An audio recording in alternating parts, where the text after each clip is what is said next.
So the second episode of Creepshow was a marked improvement over the first one, I thought. Oh my goodness, yes. We saw some of the things that you were missing in the first one. The things that I specifically mentioned, and yeah, the solid background with the lightning coming off of people and the ah, very stylistic comic book version of Creepshow that I was hoping to see in the first one. Yeah, finally embraced it, and they picked storylines that were a little sleazier and campier, which I liked. Yeah.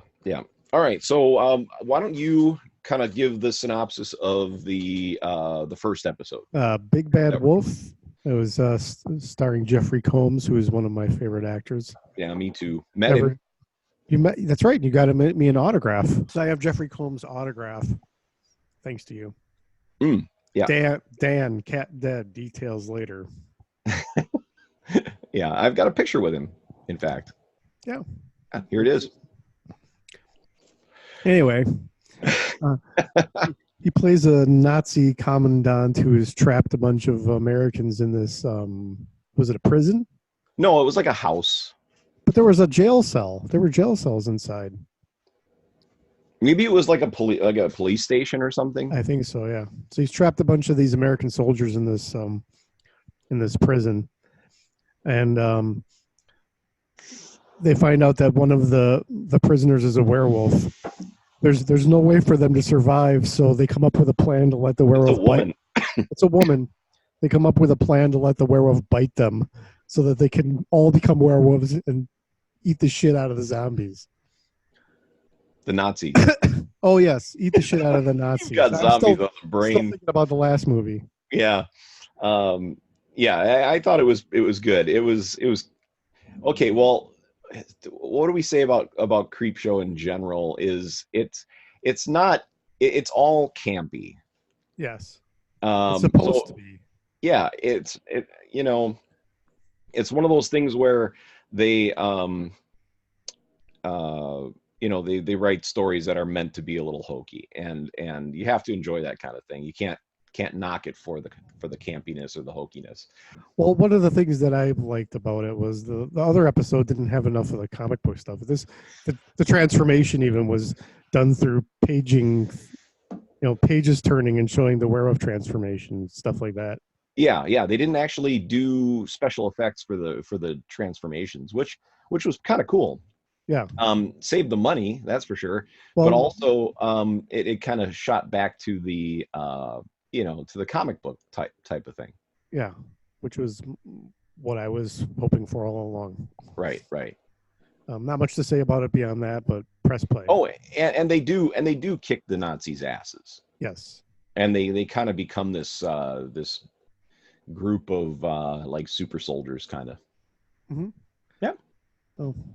But yeah, definitely, I would say press play as well. It's an episode, or it's a story, a story that is something you shouldn't miss. It's fun. Right. It's fun. Purely fun.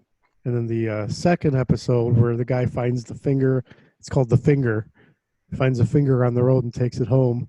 Yeah, it's just this weird long finger. And doesn't he spill water on it? I don't know what causes it to start growing. He spills water on it, and it soaks all the water up like really quick. And he's like, huh. And then, so he basically takes care of it, and it grows an arm. And then it grows more, and it becomes this little alien type creature. Like a pet. And it's happy, and it's nice to him. It sits around and watches soap operas with him. And it eats popcorn. It likes popcorn. Yeah. But then, people piss him off. And the guy pisses him off, and then the cops end up coming. Well, at first, unbeknownst to him, the little creature is his little vengeance demon, and it goes and kills anybody that slights him whatsoever. Yes. Even in the smallest degree, it goes and murders them, and then brings him a trophy. Right. Like a cat. Like a cat brings you a mouse and lays it on the front stoop. Like, hey, look, I brought you something. Yeah. That was great. I have a side note to that. What's that? My cat rummages through my shit, like opens a box and then goes in there and rummages around, finds something really interesting, and then starts like howling really loud, like a cat in heat, and carries it to me and lays it down in front of me and then waits for me to praise her. Oh, do you? Yeah, oh yeah. Oh, good. Yeah, I thought it was I thought it was a lot of fun, and Mm, yeah. definitely um, embraced the humor that we were lacking in first the first episode. I think the first Yeah. episode of the series. Yeah. So Yeah, press, definitely very humorous. Yeah. yeah, Funny. press play. Definitely press play. And let's see. So the new episode that was on yesterday or Thursday. What I was just that? watched last night Yeah, so finally. you're fresher on it. So why don't you tell me about that? All right. Well, the first episode was, or first story was called All Hallows Eve. Okay, All Hallows Eve. Starts out, with these kids in costumes and talking about they're waiting for their friends and all that kind of stuff, and like almost immediately you know what the whole thing is about, like within the first 2 minutes when they're just kind of talking. And I think that the writer thought he was being really crafty and beating around the bush enough that you weren't sure, but no, it was extremely obvious that these kids were all getting together to do something diabolical. And you don't find out what until a little bit later, but they go trick-or-treating, and they start, and everybody that they go trick-or-treating at their house is terrified. And they just kind of walk in and take some shit and go. And then they get to one house where this lady is by herself, and they're trick or treat. Oh, okay, I guess it's a trick. And they bust in, and there's a lady sitting there with her shotgun, and she's terrified. And they're asking for her son.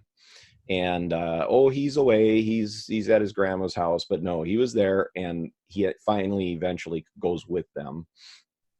And we find out that they are going to burn him at the stake. And then we find out why with a flashback. And it does include a lot of the the stuff that you were looking for in the episode. Well, some of it anyway.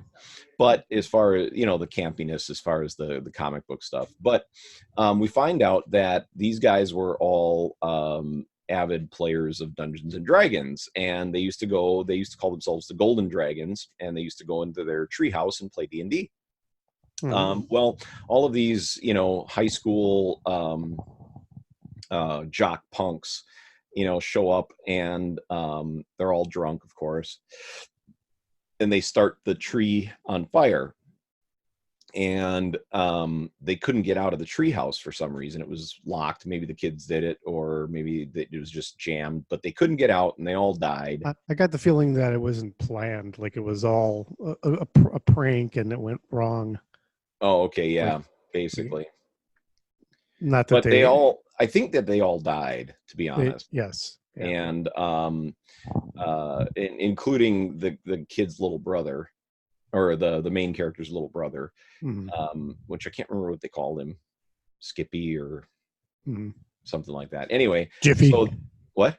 Jiffy? I don't know. Yeah, so they take revenge. They had already every year after this, they took revenge upon every one of those kids that was there, and this was the final year because there was only one left. So they burn him at the stake, and there's a little kiss involved between the girl in the group and the main character, and then a very touching scene of between brothers. I don't know. I liked it for what it was. I was fine with it. I'd say press play. I didn't like it. I thought it was meandering. I could kind of tell where it was going. I did like the last scene with the brother and stuff, but it just felt like it didn't feel like a creep show story. It felt like a slasher or like a ghost story that was meant to be a movie and was kind of crunched down into 20 minutes. Oh, well, yeah. I mean, I can see that too. But they played D&D, so I say press play. All you got to do to get a positive review out of John is to show a scene of D&D playing. Yeah, and they mentioned D&D in the other game, or in the other show too, Good. or the other story. Yeah, press eject on that one. I didn't love it. Didn't hate it, but I felt like it brought it, especially making it the first story of the two. It didn't have a lot of oomph to it, I guess. Not that every story has to, but it's CREEPSHOW. Yeah, so, very true. The man in the suitcase. Oh yeah, man in the suitcase. So there's a movie I was telling you about called The Brass Teapot, where this couple gets this brass teapot and it spits out money every time they hurt each other. So they're punching each other. It gets worse and worse and worse as it goes on, as they're trying to make money by hurting each other.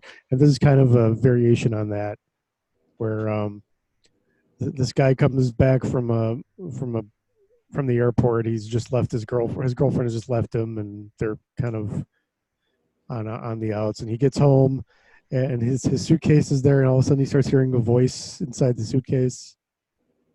And when he opens it up, there's a guy he's not mutilated or anything. He's just really contortioned into there.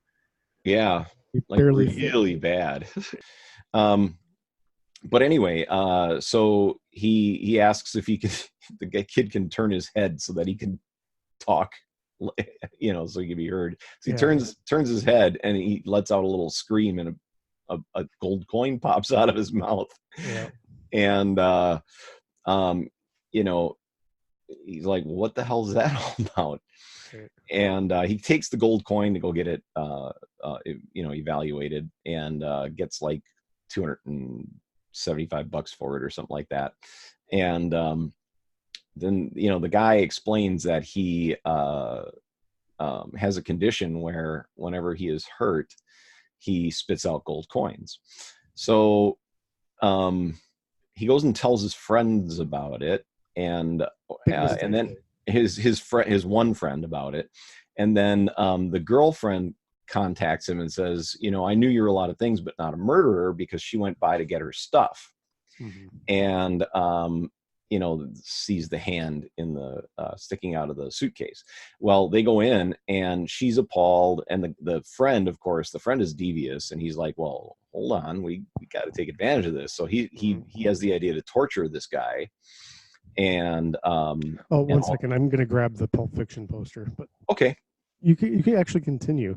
Okay.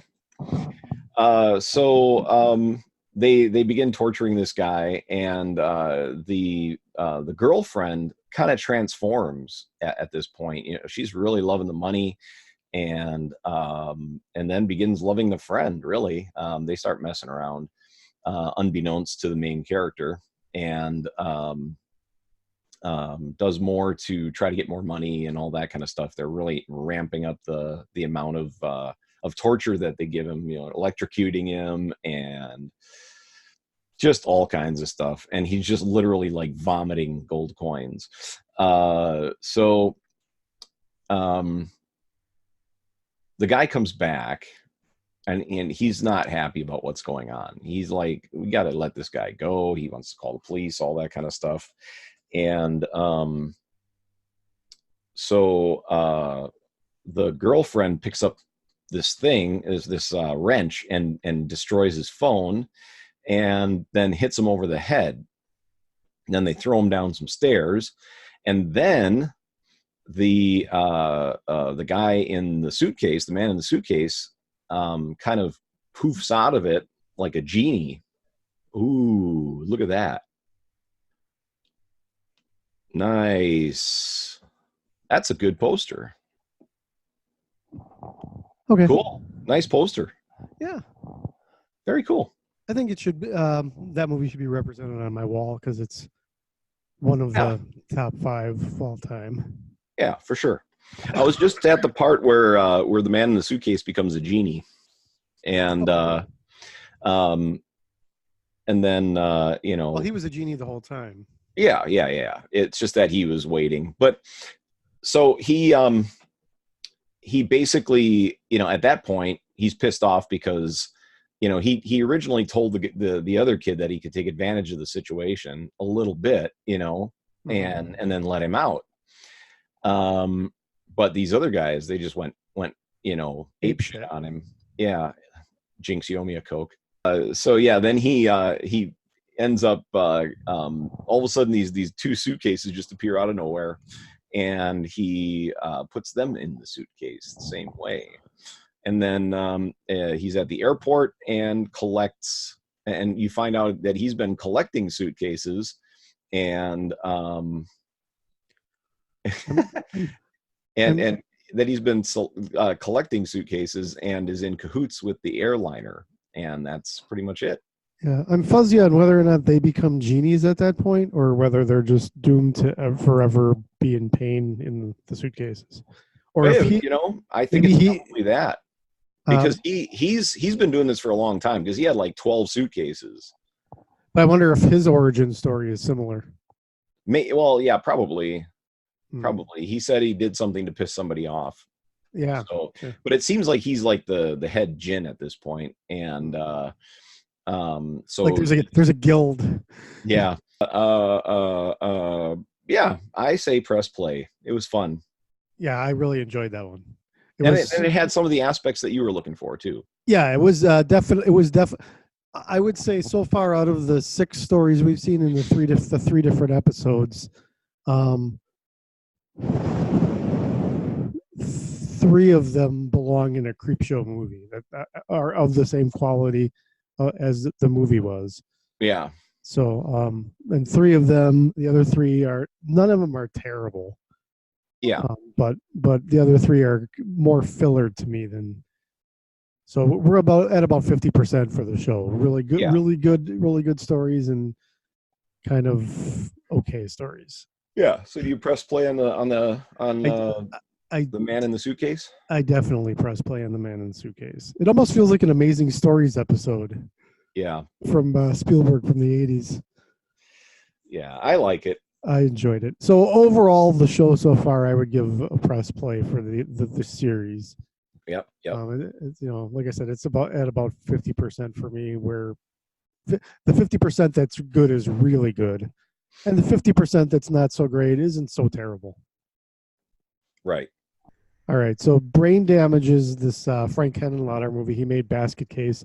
It's kind of it's very cartoonish, but also very serious. It's weird because it's about this worm that attaches to your spine and talks to you and gets you addicted to this fluid that it shoots into your body. And it's just a very different kind of movie. So I'd like to review that one next week. Okay. So Brain Damage. 1988. My mom, I sought this movie out for a long time before I could actually get a physical copy rented in the Blockbuster days.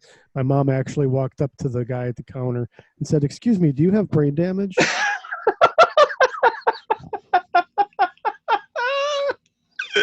Did he know what she was talking about?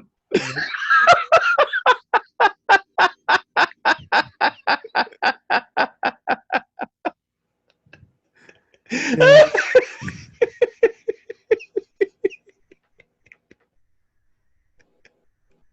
Yeah.